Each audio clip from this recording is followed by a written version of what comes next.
आइए आज हम लोग त्रिभुज, त्रिकोण, ट्रायंगल को थोड़ा आगे बढ़ाएं। देखिए त्रिभुज को पार्ट वाइज बांट कर स्टडी किया जाता है। जैसे देखिए त्रिभुज यहाँ है, एक त्रिभुज हम ऐसा बना लिए। देखिए कुछ ना कुछ अंतर पड़ेगा। एक त्रिभुज हम ऐसा बना लिए, क्या डिफरेंट हो रहा है? साइड एंगल डिफरेंट हो रहा है, बदल रहा है। इसका वर्टेक्स पर कोई फर्क नहीं पड़ रहा है, इस पर कोई फर्क नहीं पड़ रहा। किस पर फर्क पड़ रहा है? एंगल पर। एंगल पर देखिए, एंगल पर पड़ रहा है, एंगल पर। एक साइड पर ये दो ही चीज़ पर फर्क पड़ रहा है। ट्रायंगल दो ही चीज़ पर फर्क पड़ता है, दो ही चीज़ पर डिपेंड करता है, साइड पर और एंगल पर। वो तो जब ट्रायंगल बनाइएगा तो जब भुजा मिलेगा तो अपने आप कहीं ना कहीं वर्टेक्स बन जाएगा। इसलिए वर्टेक्स पर डिपेंड नहीं करता है, ये सिर्फ करता है भुजा और एंगल पर। इसलिए हम लोग यहाँ लिखते हैं त्रिभुज को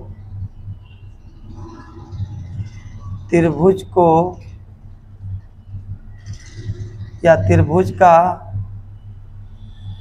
को ही लिखिए। त्रिभुज को तीन आधार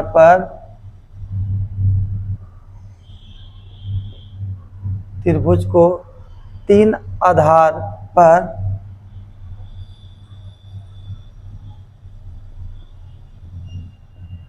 बांटा गया है। त्रिभुज को तीन आधार पर बांटा गया है। पहला है भुजा के आधार पर,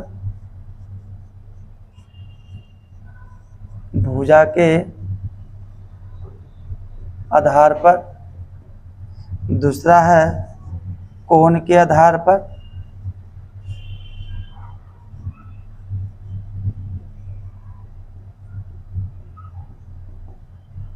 तीसरा है भुजा और कोण दोनों के आधार पर। भुजा और कोण दोनों के आधार पर।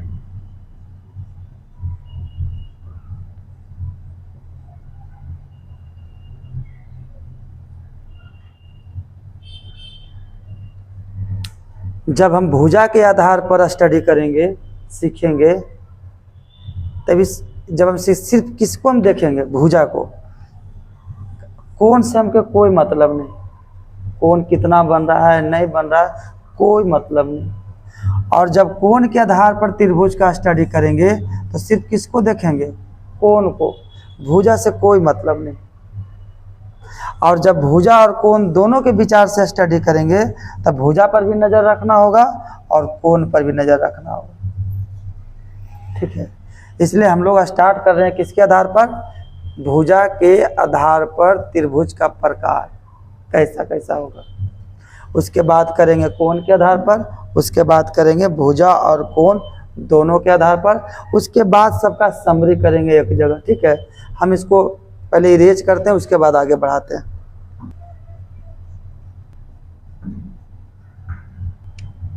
तो देख रहे हैं भुजा के आधार पर त्रिभुज का प्रकार। हम लोग देखेंगे कि कैसा कैसा हो सकता है, मतलब इस त्रिभुज के भुजा को हम किस तरह से ले सकते हैं, कितना प्रकार हम लिख सकते थे। लिखिए नहीं कि भुजा के आधार पर कितना प्रकार होता है या कै गो त्रिभुज होता है, कितना त्रिभुज, ये हम नहीं लिखे। हम दिखाना चाहते हैं आपको कि कितना त्रिभुज हो सकता है। जैसे देखिए, सिर्फ हमको भुजा देखना है, मतलब बाहु देखना है, सिर्फ भुजा देखना है, सिर्फ भुजा देखना है। इसके लिए एक छोटी सी बात को ध्यान में रखना होगा। इधर देखिएगा,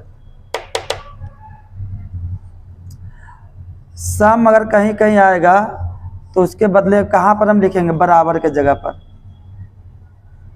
अगर कहीं बराबर ऐसा शब्द आया तो उसकी जगह पर हम क्या लिख देंगे? सम। कहीं पर दो आया तो दो की जगह पर हम लोग क्या लिख लेंगे? दुई। कहीं तीन आया तो तीन के जगह पर हम लोग क्या यूज कर लेंगे? त्रि। कहीं भुजा आया तो भुजा की जगह पर क्या यूज कर लेंगे? बाहु। बराबर था तो सम, अब बराबर अगर नहीं रहे बराबर नहीं हो, जब बराबर नहीं हो तो उसके बदले में क्या यूज करेंगे बउआ? विषम। इतना चीज यूज कीजिएगा, बहुत आराम से एकदम सीखिएगा ट्रायंगल। आइए हम लोग सिखाते हैं, सिखाते नहीं सिखाने का प्रयत्न कर रहे हैं। देखिए त्रिभुज कैसा हो सकता है? या तो उसका तीनों भुजा आपस से बराबर हो सकता है। पहला कंडीशन, त्रिभुज में 3 गो तो भुजा ही होता है, तो पहला कंडीशन ये है कि इसका तीनों भुजा आपस में बराबर हो सकता है। कुछ लिख देते हैं, मान लिया जाए, रोक कर लेते रहिएगा, 5 सेंटीमीटर, 5 सेंटीमीटर, 5 सेंटीमीटर, कुछ भी लीजिए। आप 6 भी ले सकते थे। इसका नामकरण कर दीजिए A B C। मतलब का ऐसा संभावना बना कि त्रिभुज में तीनों भुजा आपस में बराबर हो सकता है। ये भी हो सकता है। कुछ ऐसा भी हो सकता है जिसमें सिर्फ और सिर्फ 2 ही भुजा आपस में बराबर हो, ऐसा भी हो सकता है। ऐसा भी हो सकता है जिसमें सिर्फ 2 ही भुजा आपस में बराबर हो। करके दिखाते हैं। 7 सेंटीमीटर, 7 सेंटीमीटर, इसको मान ले लिया 5 सेंटीमीटर।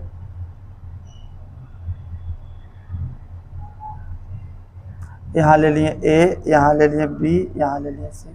इसमें देखिए एक ऐसा संभावना बना जिसमें तीनों भुजा आपस में बराबर। इसमें एक ऐसा संभावना बना कि 2 भुजा बराबर, एक बराबर नहीं।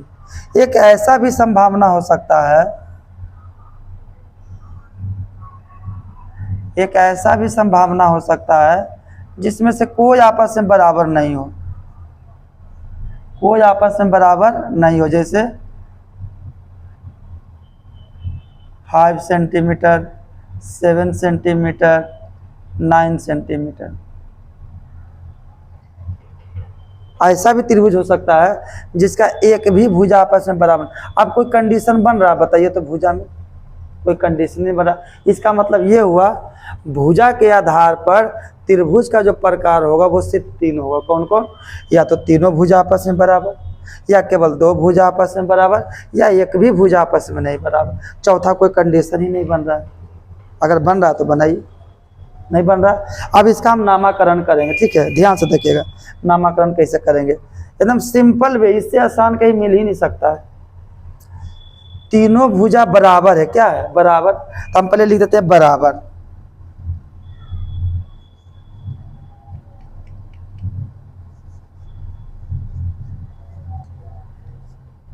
बराबर, बराबर क्या है बुआ? यहाँ से देखिए, यहाँ से यहाँ तक जो मिला उसको भुजा कहेंगे, यहाँ से यहाँ तक जो मिला उसको क्या कहेंगे? भुजा। यहाँ से यहाँ तक उसको क्या बोलेंगे? भुजा। तो सबका भुजा बराबर है, यहाँ लिख देते हैं भुजा। काय को बराबर, देखिए ना, 1 2 3, यहाँ लिख दिए 3। बराबर है कितना? 3। क्या बराबर है? भुजा। ये बना क्या? त्रिभुज। तो त्रिभुज लिखते हैं। यही इसका नाम हो गया, बराबर 3 भुजा त्रिभुज। देखने में खराब लग रहा है, देखने में खराब लग रहा है। अब इसको हम थोड़ा आसान बनाते हैं। देखिए बराबर के जगह पर क्या यूज कर लेंगे बउआ? सम। इसके जगह पर यूज कर लिए हम सम।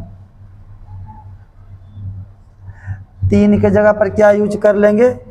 3। अब भुजा के जगह पर क्या यूज कर लेंगे? बाहु। अब त्रिभुज तो है ही।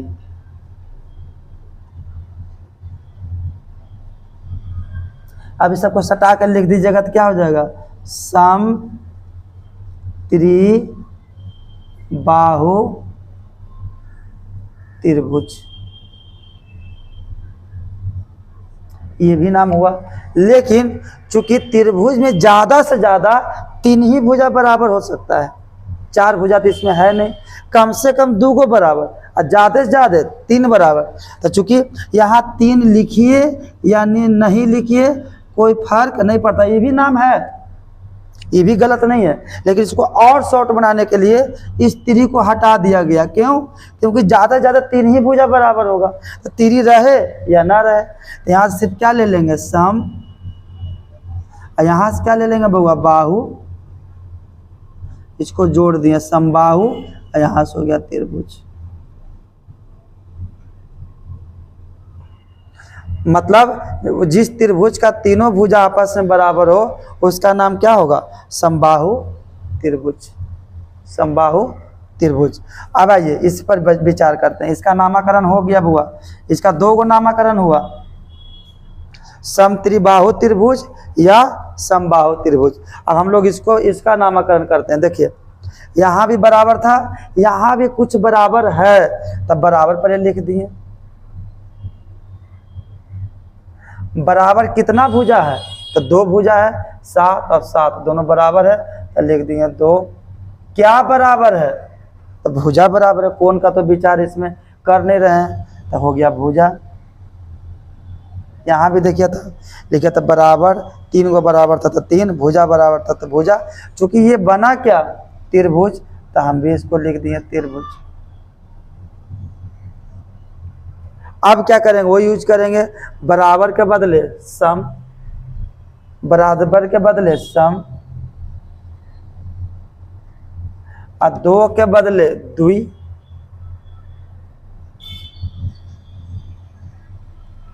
और भुजा के बदले बाहु,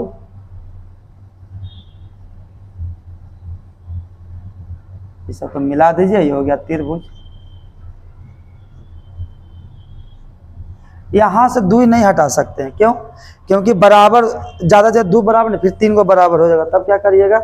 इसलिए चूंकि तीसरा कंडीशन हो सकता है, इसलिए यहाँ पर 2 ही रहने दिए। तो इसका नामकरण हो गया सम द्वि बाहु त्रिभुज।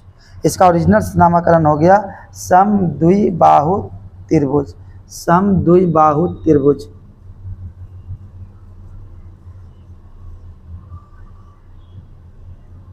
वैसा त्रिभुज जिसका केवल 2 भुजा आपस में बराबर हो, उस त्रिभुज का नामकरण हुआ सम द्वि बाहु त्रिभुज। अब आते हैं इसके पास आते हैं बउआ। क्या एक भी भुजा बराबर है? बराबर नहीं है।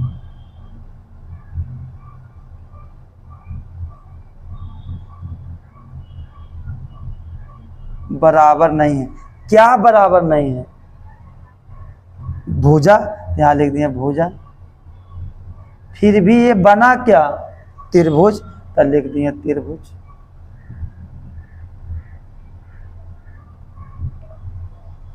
देखिए बराबर नहीं है, इसके बदले एक शब्द यूज करेंगे। यहाँ देखिए बराबर नहीं हो, उसके बदले क्या यूज करेंगे, विषम।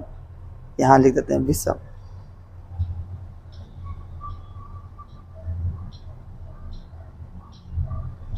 2 3 का ऐसा बात ही नहीं है, तो सिर्फ भुजा है, तो भुजा के बदले क्या यूज कर लेंगे बउआ, बाहु।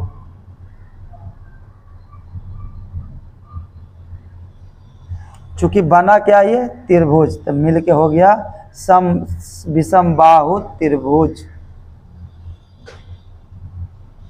विषम बाहु त्रिभुज।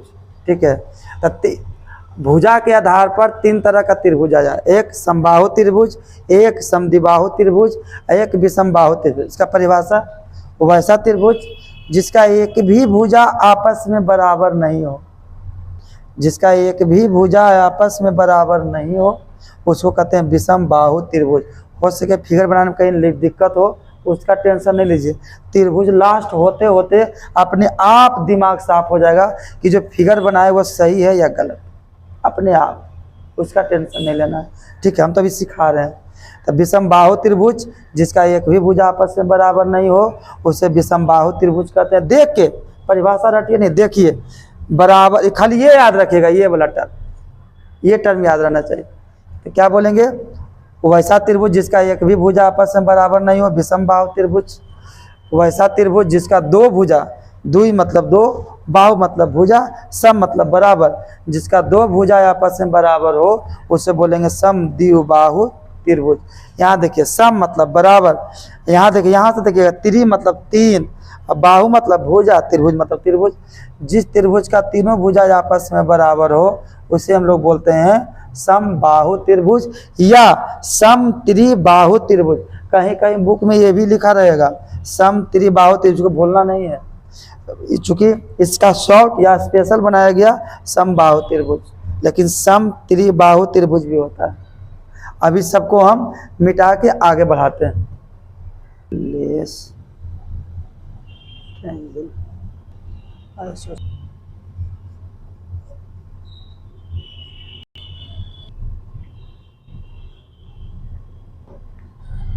समबाहु त्रिभुज का इंग्लिश नाम हो गया इक्विलेटरल ट्रायंगल। समद्विबाहु त्रिभुज का इंग्लिश नाम हो गया आइसोसेलेस ट्रायंगल। और विषमबाहु त्रिभुज का इंग्लिश नाम हो गया एस्केलेन ट्रायंगल। इसका परिभाषा भी आप अपने से समझ गए होंगे और फिगर भी समझ गए होंगे। नेक्स्ट वीडियो जो बनेगा वो कोण के आधार पर, मतलब एंगल के आधार पर त्रिभुज का कितना प्रकार होता है वो किया जाएगा, ठीक है। तब तक इसको आप लोग देखिएगा, फिर हम लोग इसको करेंगे।